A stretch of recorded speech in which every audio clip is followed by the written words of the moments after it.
Hello my dear friends, welcome to అత్తమ్మ kitchen. ఇప్పుడు నేను చూపిస్తుంది ఓరియో కేక్ అండి. ఈజీగా టేస్టీగా ఇంట్లో ఈ విధంగా చేసుకొని పిల్లలకి స్కూల్ నుండి రాగానే ఈ విధంగా చేసి పెట్టామంటే చాలా ఇష్టంగా తింటారండి.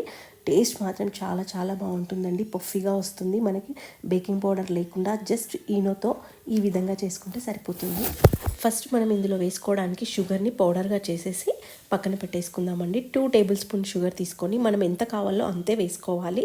ప్రజెంట్ అయితే కొద్దిగంత ఎక్కువ పట్టుకుంటేనే మనకి క్వాంటిటీ మిక్సీలో వస్తుంది కాబట్టి నేను 2 టేబుల్ స్పూన్స్ వేసి మిక్సీ పట్టుకొని పౌడర్ చేసి పక్కన పెట్టేసుకున్నాను. నేను ఒక 15 ఓరియో బిస్కెట్స్ అంటే ఈజీగా మీడియం సైజు 3 ప్యాకెట్స్ అనమాట, చిన్న ప్యాకెట్స్ తీసుకొని అందులో ఉన్న క్రీమ్ ఉంది కదండి స్లైసెస్, ఒక బౌల్ తీసుకొని అందులోకి వేసేసుకోవాలి క్రీమ్ అన్నీ. ఇలా వేసుకున్న వాటిని ఫోక్తోని ఇలా బాగా స్మాష్ చేసుకోవాలి. నేను ఇలా ఎందుకు చేస్తున్నాను, డైరెక్ట్ మిక్సీలోనే వేసుకోవచ్చుగా బిస్కెట్స్తో పాటు అని అనుకోవచ్చు అండి. షుగర్ క్వాంటిటీ తెలవడానికి నేను ఇలా చేసుకుంటున్నాను అన్నమాట. ఇలా బాగా స్మాష్ చేయాలి. చూడండి, ఇలా స్మాష్ చేసుకున్నాక కొద్దిగా పాలు యాడ్ చేసుకొని మంచి ఫోక్తో కానీ లేదన్నా స్పూన్తో కానీ బాగా బాగా లిక్విడ్ లాగా అయ్యేటట్టుగా బాగా స్మాష్ చేసుకోవాలి. చూడండి, ఇలా లిక్విడ్ చేసుకున్న దీన్ని పక్కన పెట్టేసుకొని ఇప్పుడు మిక్సీ జార్ తీసుకొని మనం క్రీమ్ తీసేసిన బిస్కెట్స్ అన్నీ తుంచుకొని మిక్సీ జార్లో వేసుకొని పొడిలాగా పట్టుకోవాలి. మనం బిస్కెట్లలోనే షుగర్ పౌడర్ పట్టుకునే బదులు ఇందులోనే వేసుకోవచ్చు కదా అని డౌట్ కూడా రావచ్చండి.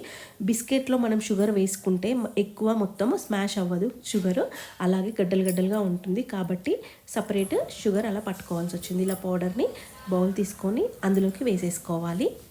ఇలా వేసుకున్న ఈ పౌడర్లోకి కొద్దిగా కాచి చల్లార్చిన పాలు, పచ్చిపాలు పోసుకోవద్దండి, వాసన వస్తుందన్నమాట. కాబట్టి కాచి చల్లార్చిన పాలు ఫస్ట్ కొద్దిగా అంటే నేను ఈజీగా పెద్ద 2 కప్స్ పాలు తీసుకొని ఇలా కలుపుతూ ఉన్నానన్నమాట. బ్యాటర్ని దోశ బ్యాటర్ లాగా రావాలి అనమాట, చిక్కగా.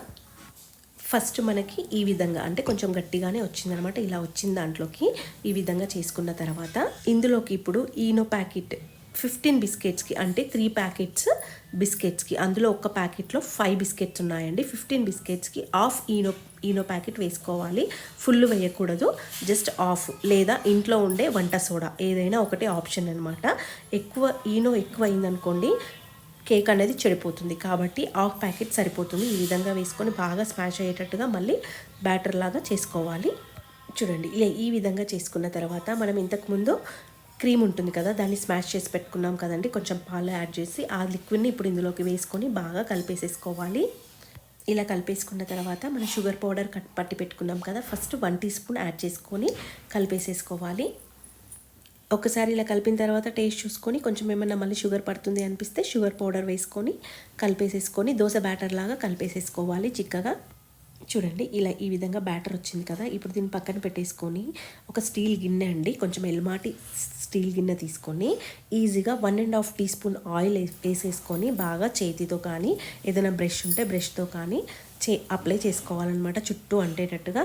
చూడండి, ఇలా అప్లై చేసుకున్న తర్వాత మనం కేక్ బ్యాటర్ని మొత్తం ఇప్పుడు ఇందులోకి వేసేసుకొని బాగా ఈ విధంగా వేసేసుకోవాలండి. ఇలా బ్యాటర్ని మొత్తం మనం గిన్నెలోకి వేసుకొని ఒక గిన్నె తీసుకొని అందులో కొద్దిగా అంటే ఒక హాఫ్ గ్లాస్ వాటర్ యాడ్ చేసుకొని ఒక రింగ్ కానీ లేదా ఏదైనా జాలి ఉంటుంది కదా, జాలి అయినా పెట్టుకోవాలి, లోపల సరిపడా పెట్టుకొని ఇలా పెట్టేసుకొని దానిపైన మూత కవర్ చేసుకొని ఒక 20 మినిట్స్, ఫస్ట్ 20 మినిట్స్ చూసుకోవాలండి. 20 మినిట్స్ తర్వాత ఒకసారి మూత తీసి నైఫ్తో చెక్ చేస్తూ ఉండాలి మనము, ఎందుకంటే లోపల ఉడికిందా లేదా అనేది మనకు తెలియాలి, ఎందుకంటే మాడిపోతుంది కాబట్టి. ఈజీగా 1/2 అవర్ టైం పట్టిందండి కేక్ రెడీ అవ్వడానికి. చూడండి, ఈ విధంగా చల్లారబెట్టుకోవాలి, పూర్తిగా చల్లారిపోవాలి కేక్ వచ్చేసి, అప్పుడైతేనే కింది నుండి వచ్చేస్తుంది. ఇలా వచ్చిందాన్ని కొద్దిగా చాకుకి ఆయిల్ అప్లై చేసుకొని ఈ విధంగా సైడ్స్ ఈ విధంగా అంటూ మనం తీసేసుకొని మరలేసుకుంటే సరిపోతుంది. ఇంకా పేపర్ పెడితే ఈజీగా వచ్చేస్తుందండి, పేపర్ పెట్టలేదు కాబట్టి కొంచెం టైం పట్టింది మాకు. చల్లారిన తర్వాతనే తీసుకోవాలి. ఇలా ప్లేట్లోకి పెట్టుకొని ఈ విధంగా పెట్టేసుకొని మళ్ళీ మెయిన్ సైడ్ మరలేసుకొని కట్ చేసి స్కూల్ నుండి రాగానే పిల్లలకి ఇచ్చామనుకోండి చాలా ఇష్టంగా తింటారు. దీనికి ఒకటే అండి, రుచికి తగ్గట్టుగా షుగర్ వేసుకుంటే కేక్ మాత్రం సూపర్ టేస్టీగా ఉంటుంది. పిల్లలు కానీ పెద్దలు కానీ చాలా ఇష్టంగా తింటారు. ఒక్కసారి మీరు కూడా ట్రై చేసి చూడండి. ఈ విధంగా పఫీగా వస్తుందన్నమాట.